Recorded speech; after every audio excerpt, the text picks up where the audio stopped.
Lui è Red, razza pastore australiano, e lui è Daryl, pastore tedesco a pelo focato nero.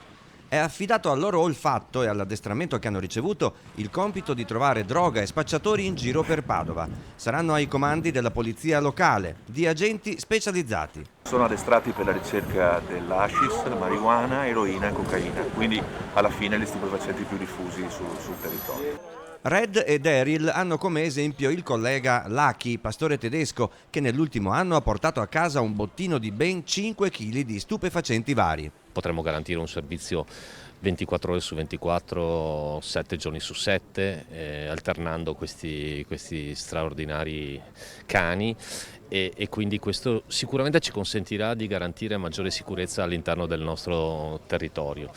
In più a gennaio vorremmo bandire un concorso importante per assumere altri agenti. In attesa del concorso, Red e Daryl sono pronti.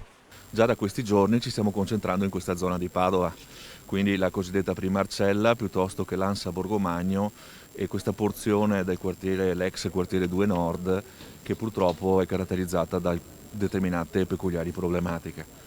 Presenza di spacciatori e di consumatori. I cani sono addestrati anche per la ricerca sulla persona, però sappiamo che lo spaccio di strada si basa proprio sull'occultamento di queste sostanze in determinati anfratti. L'intervento dei cani droga della polizia municipale nelle scuole al momento è escluso. Red, Lucky e Daryl opereranno nei pressi degli edifici scolastici con finalità preventive allo spaccio.